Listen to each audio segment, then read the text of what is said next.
just end up seeing him doing very well overall. Maybe not against Cloud, though, but we'll see. We'll see.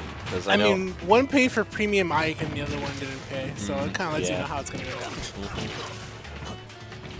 I mean, how do you feel Cloud does against Ike, and what do you think? Like, what do you think on when you see Cloud when you fight Ike? What are your first initial thoughts? Ike is never going to land back on the stage, and he's never going to be able to recover if he throws him off stage. Because Blade Beam is probably Ike's worst nightmare, that and down air. And just considering the fact that Ike just has no landing options when dealing with Cloud, just makes it even harder for him to play the matchup, since he just has to play very grounded and very passive in the neutral. Yeah, and I feel like that's what Stanley's doing. It's like, look, if Ike is not touching the ground, he's nothing to fear at. Like I said, he can't even really land, and even then, Stanley's doing a pretty good job of just like spacing himself with those back airs. But I definitely do see that Countchief has found that grab, put Stanley off the stage instead. Oh, okay, yeah, doesn't get punished on the recovery, though. Good job. Ooh, yeah, just burns the limit. Still good position overall against Countchief, only at 97%. Can barely die from the forward air, though. Still very impressive play, though, from Countchief. Very impressive indeed. I mean, he knew the situation that was at the ledge, so all he had to do was like toss out that forward air.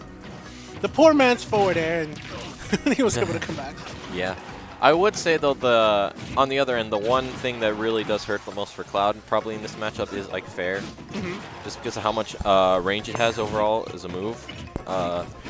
Then I just think being grabbed as Cloud and just being juggled up in the air sometimes with up airs is also pretty hard to deal with. Right.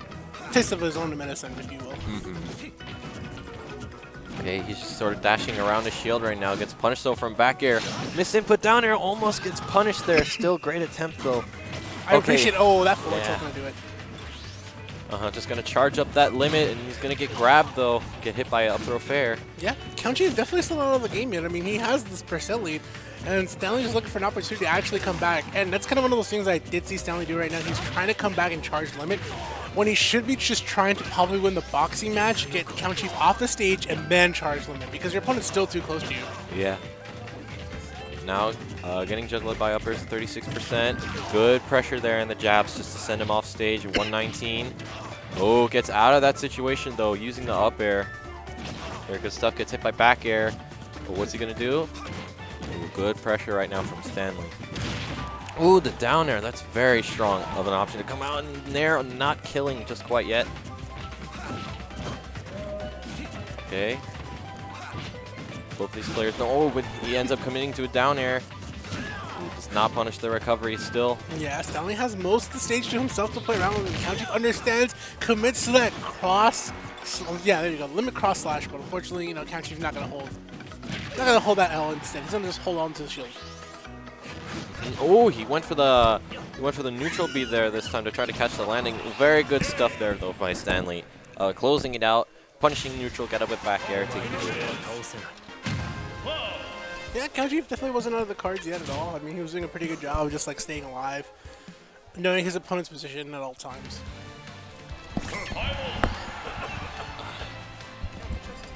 Dang, really?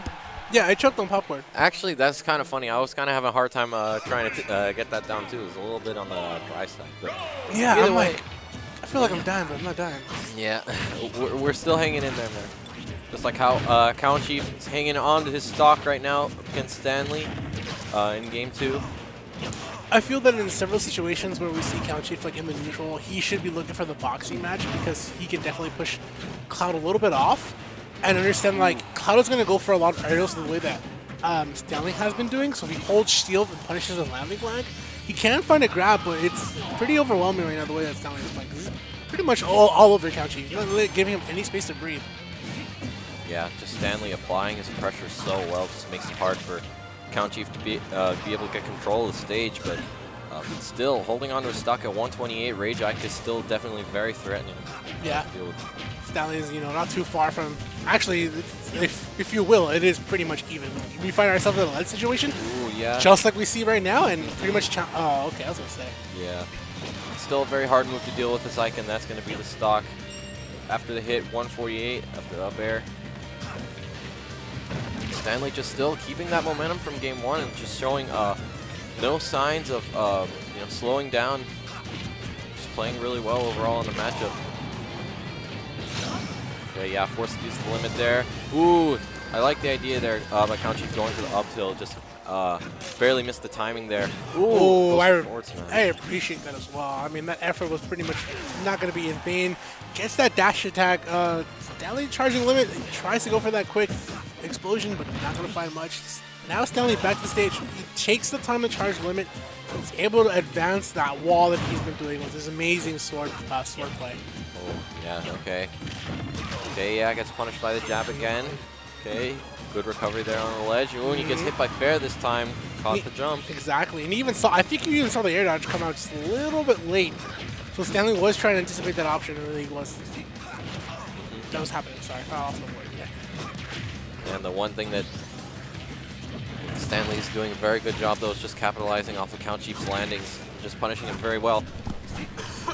Yeah, and it's that situation that we find ourselves in sometimes, where like the character is a terror on the ground, but when you find that character above you, and then by the design of those two characters, or one is better on the ground than the other is, and you have the other off the ground, then you're kind of winning twice as much. Yeah. Yeah, definitely, man. Oh, 111% Cloud can end this in many ways, and one of them is definitely limit cross slash. He saw that regular get up, and Stanley definitely wanted that to happen.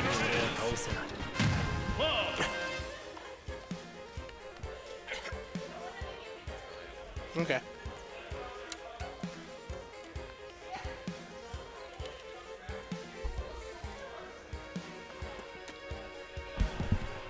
And yeah, I mean, Stanley gonna take that with a regular get up option.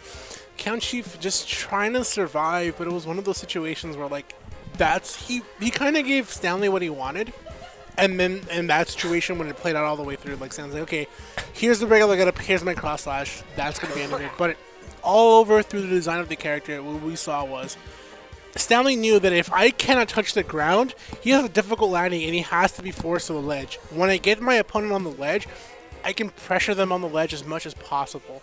So pretty much Stanley understood that whole game plan of, oh, this is my bread and butter, this is how I'm going to win the match. And I feel like that's how he was executing it very well with Cloud. Sorry, that popcorn's kind of